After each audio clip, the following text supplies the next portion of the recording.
Welcome, everyone. Thank you for coming, whether you're on Zoom or in person.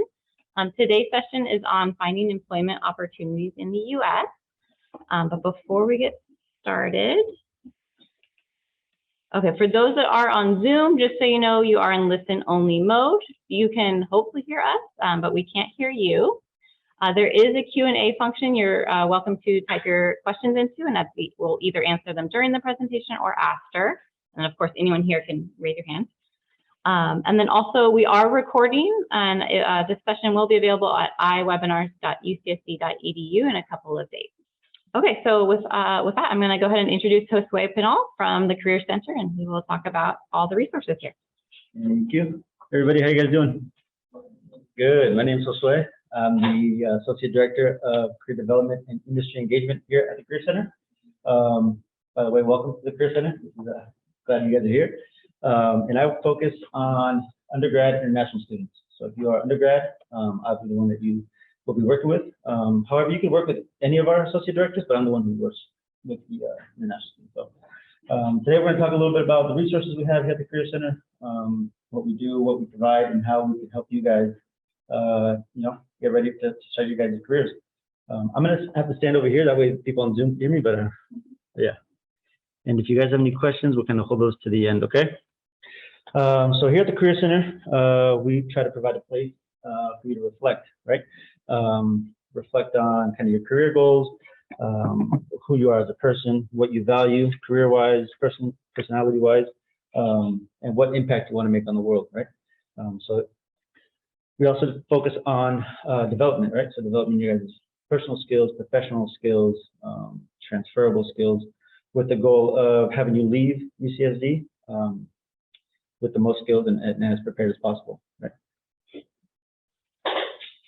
We want you guys to discover your career life and goals, kind of what career path you're interested in taking, and we'll talk about some of the resources that go into that, what brings out the best in you, and kind of how to navigate your career and life, right? How they go together and kind of how to design that.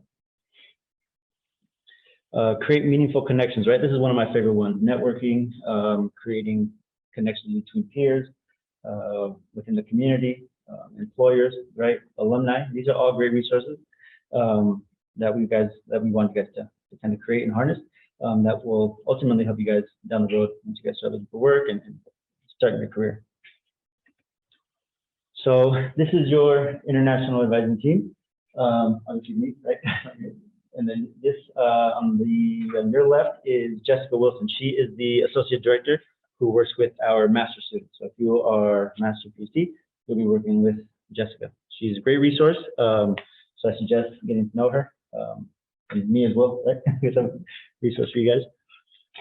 Some of the services we offer, right?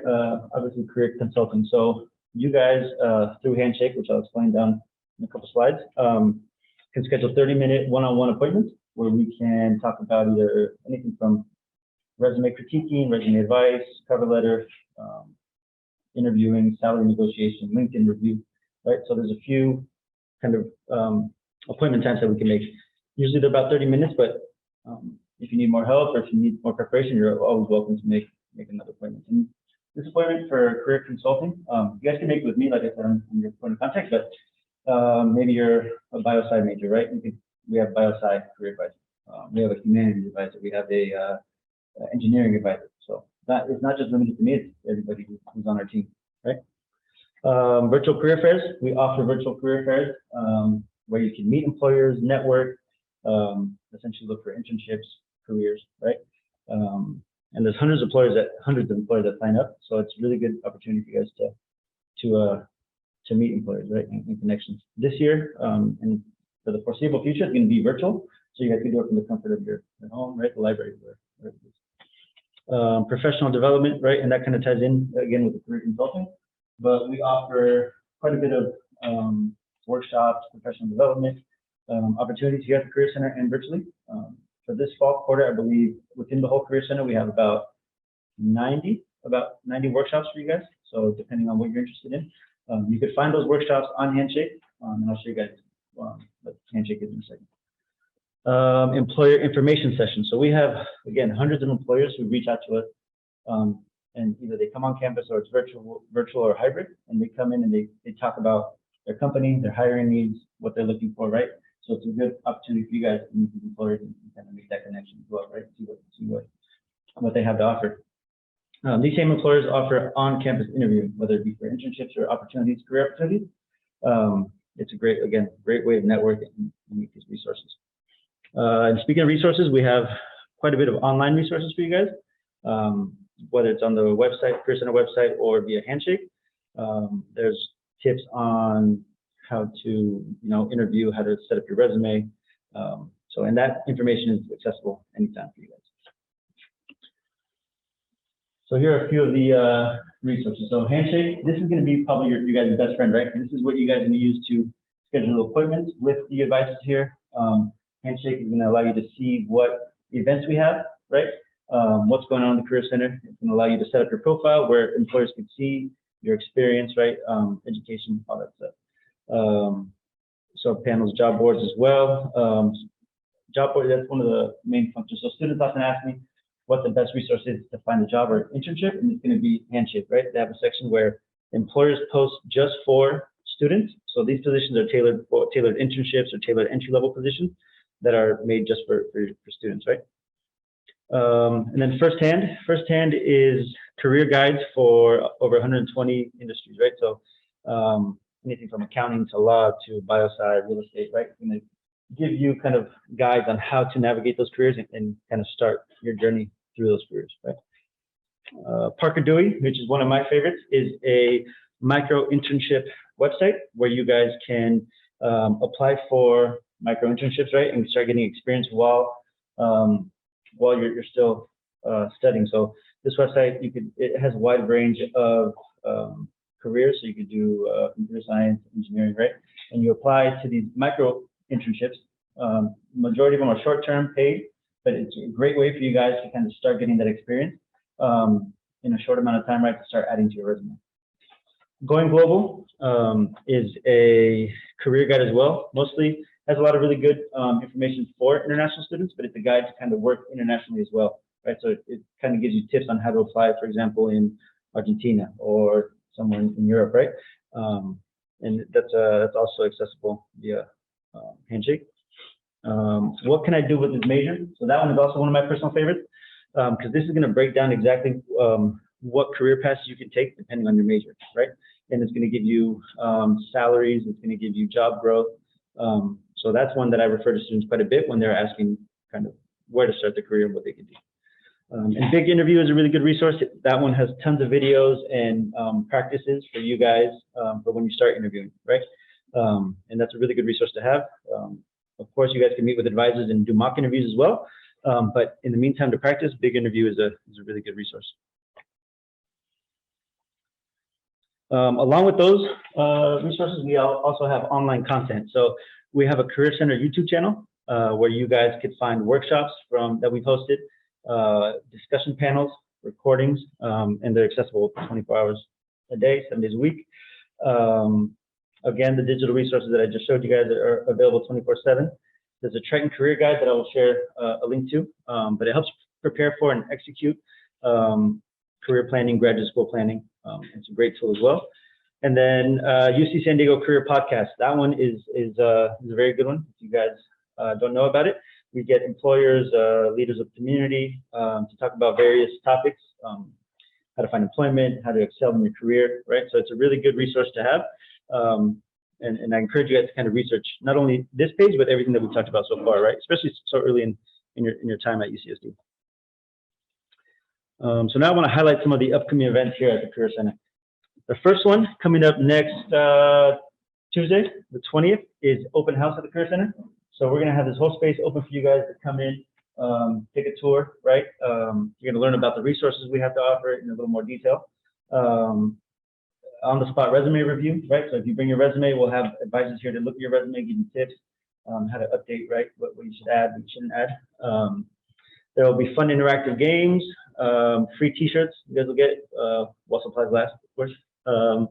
And you guys come in, explore. We'll have music, we'll have some refreshments, and we'll have a good time for you guys to come in and get to know our center and our team, right? this is a really big one, career fairs, right? So we have a career fair, science and technology, starting October 6th, right? Some of the employers are Adobe Systems, Collins Aerospace, Meta, Raytheon, ServiceNow, right? And quite a few more. The career fair for all our majors is going to be October 11th. TikTok will be here, AT&T, quite a lot of really big employers. And graduate and professional schools, they're having a career fair on October 13th. So Boston University, Harvard will be here, Rice University, a lot of really good stuff. And all this information you guys can find on Handshake, by the way. So if you guys go under the events tab on Handshake, you'll see everything that's not only career fair, but the events that our team is planning as well, right? Workshops and info sessions, employer panels, things like that. Ticket Triton to Work. So this is a new pilot program that is coming out with in collaboration with UC San Diego alumni and the Career Center. Essentially, it's a job shadowing externship program where students can shadow either alumni or employers, either for a full day, half day, where you go to their job, right, or their office, and you shadow them and do hands-on kind of techniques, right? So you guys learn about kind of observe a typical workday and assist with small projects and tasks. So this should be coming out by the end of this month, early next month. And you guys will get an email about it as well, which is a really great opportunity, not only to network, but to kind of, kind of dip your feet in the water and see if it's the field that you want to get into. So stay on the lookout for that. For our master's students, we have our master's career week events from October 18th to the 20th of this year. So starting off with October 18th, as it says, internships. Come in, read about and learn about internships that are available, how to apply, and best practices. On the 19th, Jessica's gonna talk about effective resumes and cover letters, right? On the 19th, networking and professional communications. And on the 20th, we will have a technical interviewing best practices. Quite a few events coming up. That is it for me. I don't know if you guys can reach from back there, but if you scan here, it'll take you straight to Handshake. And I suggest kind of going through all of these resources and exploring them, right? You guys don't have to do anything now. You don't have to create a profile, but I suggest going in and kind of looking at Handshake, researching the tabs, the events tab, the jobs tab, the resources tab under the Career Center as well. And if you guys have any questions, I will put my email in the chat for those of you that are virtual, and I'll hand out my business card, and I'm happy to answer any questions you guys have or refer you to resources that can answer your questions. And as well, kind of connect with us either on our website, Instagram, Facebook, YouTube, UCSD Career Center, and ucsd.joinhandshake.com for any jobs, events, and appointments. Before I go, do you guys have any questions for me, either in the chat or out here?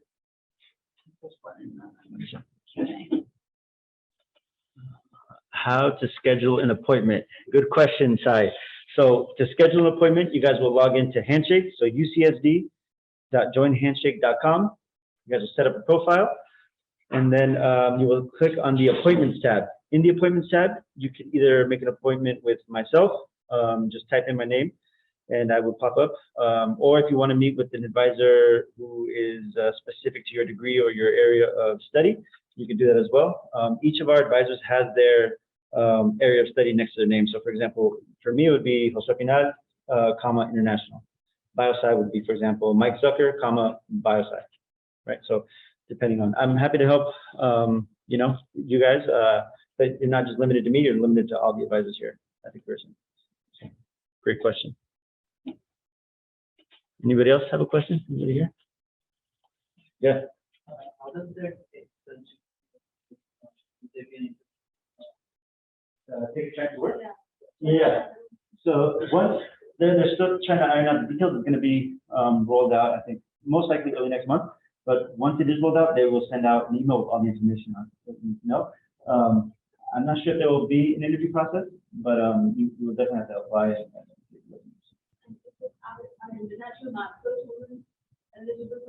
Correct. Yeah. All schools. Yeah. Correct. So, and you need to be partnered with a alumni or some organization from the community. Good question. Anybody else? Oh no. Abhishek, do we have to register separately for the 20th September event? Do we get a mail regarding the same? The 20th September, you're talking about, if you're talking about the open house, no registration. You could come in. I'm not sure if you guys are going to get an email, but there is a event on Handshake that you guys could check out, and you could register on there if you like. Let's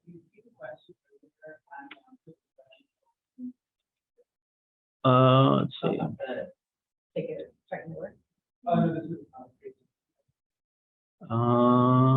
Which question, sir? Oh, yeah. Yeah. So someone in the audience asked if for Take a Triton to Work, if you have to interview for that. And my answer was that we're still kind of ironing out those details, but I'm not sure if you have to interview. I know you have to apply, submit a resume. But in the coming weeks, there's going to be an email on all the information about Take a Triton to Work, requirements, how to apply, next steps, and things like that. So keep an eye out on your email, and check back in with the Career Center as well for any updates. Cool. Anybody else? Cool. Okay, there'll be more time for questions later. All right, thank you, Sway. Okay, so I'm just going to do a very brief little chat about employment for international students, because hopefully most of you went to our larger session on employment authorization earlier this week or last week. So the kind of takeaways I want you to remember: one, make sure you have employment authorization to work in the U.S. before you start working, whether that's on campus or off campus. So for on campus, it's pretty easy for F1 students. You automatically have employment authorization to work on campus. And then for J1 students, you do have to request authorization from our office via iPortal. It's just in the form of a letter. And then for off-campus employment, both F1 and J1 do require work authorization. And again, you should always obtain that work authorization before you start working. And it's called CPT for F1 students, or academic training for J1 students during your program. And then after you graduate, it would be OPT for F1 students, or again, academic training for J1 students. So for CPT and academic training, you have to actually get the job first before you apply for the employment authorization. For OPT, you do not have to have a job at the time you apply, but that's a little bit down the line for most of you probably. But just keep in mind, that you need work authorization to before you can start working. And then, for more details on those types of work authorization, what you would need to do to obtain it, you can go to iwork.ucsc.edu. Okay, that's it for us. So we are happy to take more questions via the Zoom Q&A. It looks like there's one in here. How can I find the job to work on campus? That's like one. Yeah. How can I find a job to work on campus? So Handshake is going to be your best resource to find on-campus jobs. In Handshake, once you start kind of playing with it, in the search, you could filter, right? So in the filter, you'd want to put on-campus jobs, whether it's internship or paid jobs, and search that way. But Handshake is going to be your guys' best friend in terms of like career planning, career prepping. Like I said, it's going to have jobs, internships, events, info sessions, that kind of good stuff. But to find on campus is going to be. Hello. Yeah.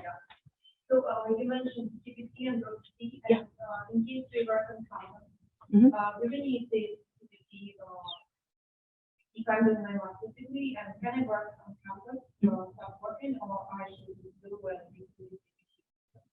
Okay, so the question for anyone on Zoom was whether you can work on campus or if you need to obtain CPT, right? That's the question.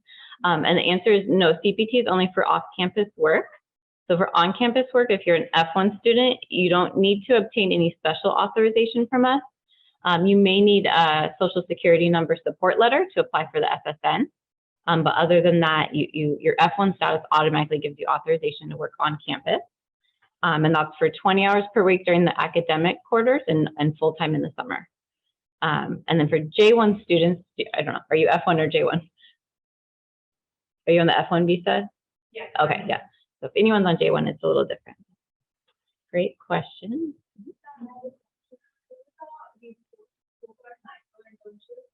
And take like with that contest, like would that be part of PPT or we can do that like without The taking to work one? taking to work and Yeah. also internship? Okay, so the question is the program about shadowing someone at work if you need CPT, and that's a great question. And the answer would be no. So you only need work authorization if you're getting paid, and yeah, off campus, and you're actually working. Shadowing wouldn't really count as work, and you're not going to be getting paid. Yeah, what's the micro? So it's pretty much online. You could apply to do micro. So you could do marketing for an online company or better paid. Okay. Just yeah. virtually. Okay, yeah, then you would need CPT for that. I think, in the last couple of years, off campus has probably gotten even more broad, right? But basically, if you're being paid by an employer that is not UCSB, then you would need CPT. Okay, I have a question actually for Josue. Yeah. Since most of these are new students, I think, what is your suggestion for as far as like timeline? What should they be doing in their first quarter here or their first year and then second year and all that? Yeah, so first quarter, first year, I would become familiar with all the resources the Career Center has to offer. Meet with an advisor and start getting your resume up to date, right? Especially if your goal is to start internships as soon as possible. You want to make sure your resume, cover letter are up to date, and then kind of best practices, right? And then I would suggest professional development for all you guys, right? Starting early. The biggest mistake I think students, not just international students, make is waiting till third, fourth year to start looking for internships, right? The sooner you start, the better, right? So coming in here, first year, first quarter, right? Or for some of you guys who are, maybe third year, first quarter, as soon as you can start coming in, meeting with advisors and attending workshops, networking as much as possible. I recommend this to all students I work with. Build your network as much as possible. And that's going to really establish kind of so not only support system, but open opportunities for you guys in terms of employment, internships. Yeah, I would say don't wait until the end is my biggest advice, right? Start as soon as you can and familiarize yourself with the resources that you have, because there's tons of resources here for you guys, not only at UCSD, but not only at Career Center, but at UCSD as a whole. So the sooner you start, the better. Yeah. If I went to work for the ISPO office or the process and all that, great question. So working for ISPO is the same as working anywhere on campus. So it would be posted on Handshake. And yeah, we'd be happy. I don't know if we're hiring right now, but we do hire pretty frequently. We love our student assistants, especially the two in the back row. So yeah, look on Handshake for that. The Career Center also has student assistants. So if you guys would like to work here, same process, check Handshake. Oh, and sorry for those on Zoom. The question was how to work at ISPO, and it's through Handshake.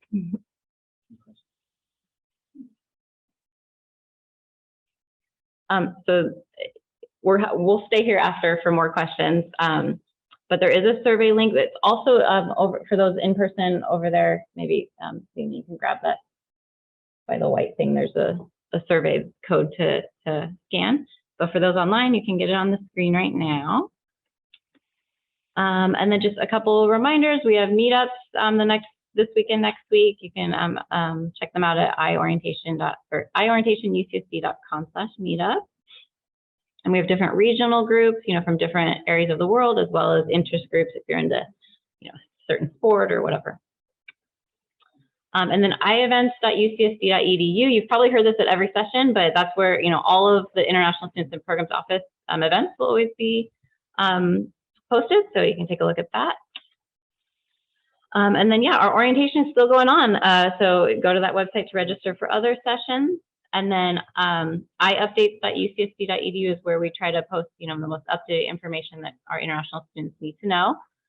You should already be receiving weekly newsletters from us. But if I know you get a lot of emails. So if you ever want to think you missed something, you can just go to inews.ucsd.edu and see the latest newsletters. We do have Zoom advising. You can access the hours at icontact.ucsd.edu. We also have front desk if you want to drop by for a quick question. And then we are on social media at ispo.ucsc, Instagram and Facebook. All right, thank you all for coming. Oh, I think there might be one question here. Oh, can you show the survey page again? Yes. And then anyone, oops, can I go back? Oh. Anyone here have a last question? I'll go to the survey. Yeah.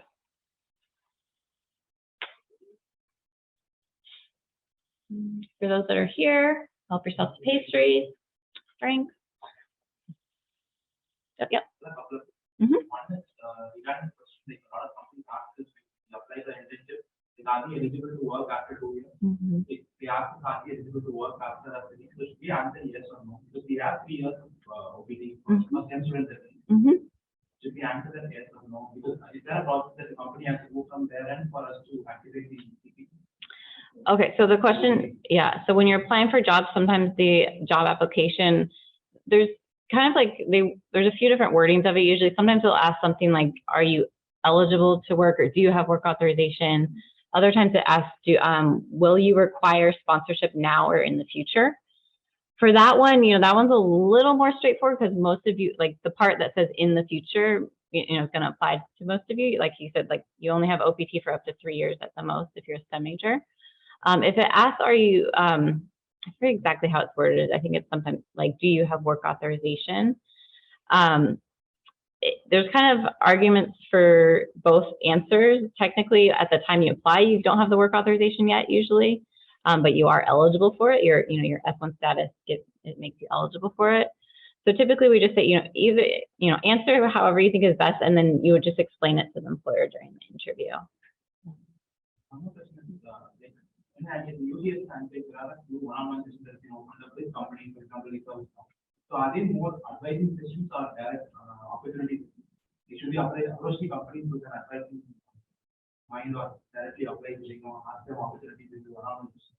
Yeah. So in the chat, the question was, in Handshake, there are employer information sessions already posted, and the question was, what is the purpose of those sessions, right? Is it to ask one-on-one sessions? So those are mostly to learn about opportunities that the company has, and you could ask questions essentially like, what do you recommend, any skills I should have when I apply, or kind of to get an idea of best practices in order to get accepted into those type of positions. So info session, again, they give you information about the company, the roles they have, what they're looking for, and you could ask questions about how to obtain those roles, and how best practices on applying.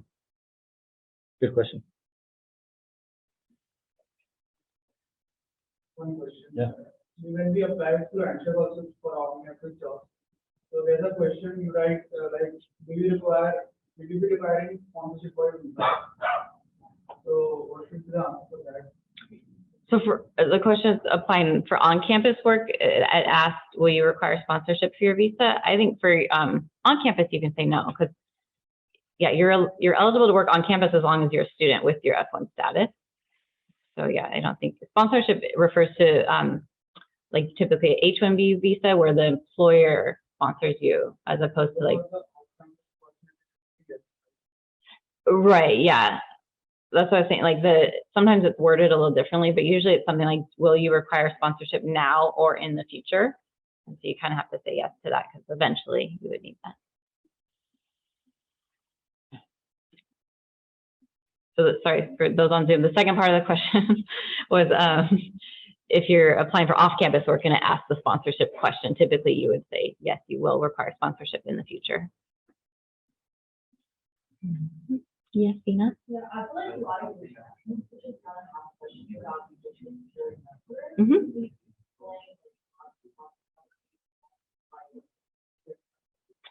Yeah, the question is about how to apply for a Social Security number. So Social Security number is for tax purposes. You're only eligible for it if you have a paid job offer. It is not a work authorization in itself. So yeah, the process to get an SSN is to get a job offer first. And then depending on if it's on campus or off campus, you would apply for the appropriate work authorization if applicable. So if it's off campus, you would apply for CPT. And at the same time you apply for CPT, you would be requesting an SSN support letter from us. And then you take our support letter, your job offer letter, and all your visa documents to the Social Security Administration. That's like a separate, it's not a UCSD office, it's a government office. They have different branches in San Diego. And then you apply for your Social Security number. So if you're working on campus, you would only need that support letter from us, which is a letter request in iPortal. So you can start working without the SSN as long as you have work authorization, right? So as long as it's either on campus or you have CPT to work off campus. So it's okay to start without the SSN, but eventually you would need it for the employer to tax appropriately.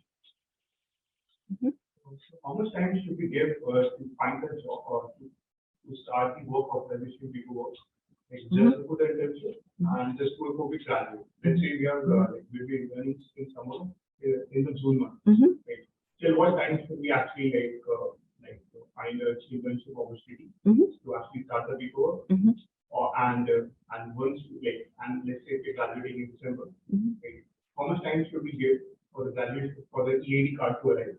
Yep. To actually start this to start the process. So what is the best time to actually find the job and internship opportunity so that by the time we graduate we immediately start working and same with the internship? Yeah. So maybe Josue can answer when to start looking, but the question is how long does it take to get the work authorization? And when to start looking for jobs. For CPT, since that only is something authorized by our office, we ask for 10 business days. But like I mentioned, you can't apply until you get the job offer. So you get the job offer first and then apply. So you'd want to make sure you're applying like a couple weeks before you're supposed to start. You can't start until you get the CPT. OPT goes through USCIS, which is the United States Citizenship and Immigration Services, and that takes like a couple months. The earliest you can apply is 90 days before you are graduating and 60 days after. So that's the process there. And you don't have to have a job at the time you apply for OPT, but you do have to find one within 90 days of the OPT start date. I don't know, do you have suggestions on when to start looking? Yeah, if your goal is to get hired after graduation, right? I would start maybe middle to middle end of your final semester. Before that, you'd want to start actively searching and identifying what positions you want to apply for. Middle, probably end, apply. That way you start interviewing during your final weeks of time here at UCSD, and essentially get the offer, right? If all goes well, right, at the end of your final semester. Yeah, I suggest kind of just doing research throughout your final semester, identifying exactly what you want to do, right? And kind of narrowing it down that way. That way, by the time you get to the middle towards the end of your final semester, you can start applying. Yeah, I just wanted to clarify. So you mentioned that in 19 days before the end date of our program, and which end date exactly do you mean? The date that we have in ISPO, Yeah. Or the actual end date of our program? Yeah. Yeah, it's a great question. So the question referring to, you can apply for OPT 90 days before your program end date. And so the question is, what is your program end date? It's not your visa end date. And it may or may not be your current I-20 end date. We often issue I-20s with a little padding on it in case you need more time. But at the time that you graduate and apply for OPT, we will shorten the I-20 appropriately. And so that appropriate date is going to be the end of your final quarter.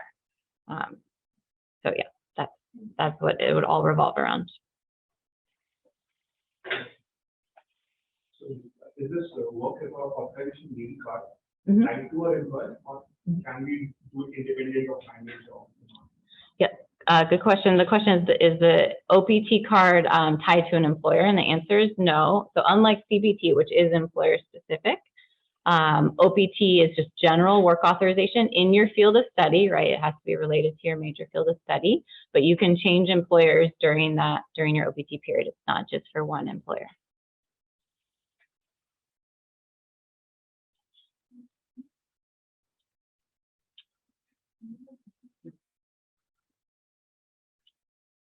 Any other questions? Yeah.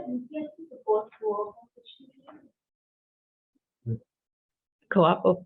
The question, does UCSD support co-op opportunities? That's a question for you or me. Yeah. I mean, both. Yeah, go ahead. Yeah, we do. Yeah.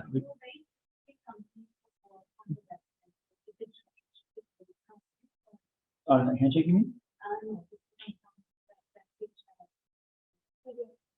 Oh, Career Center? I'd have to look to get you a for sure answer, but I believe so, yeah. I believe it's not just restricted to those. Yeah, and co-op as far as your visa, like for CPT, yeah, it counts. If it's co-op or not, it would still require CPT.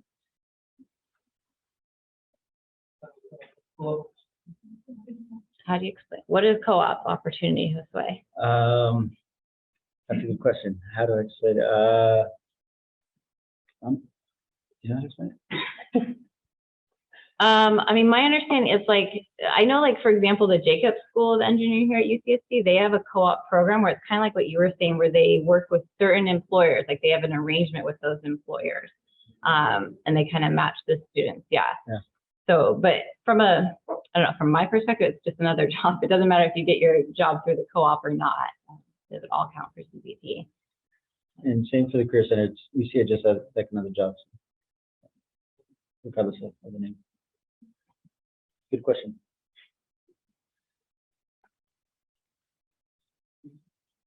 Anybody else? Yeah.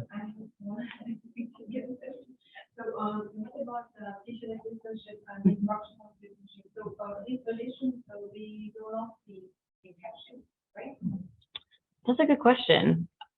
Yeah, I don't think so. Some of them are, not all of them.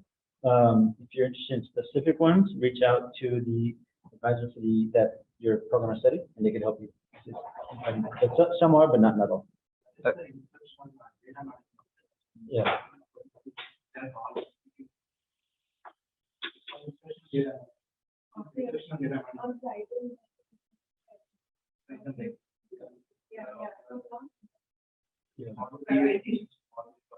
Correct. Yeah.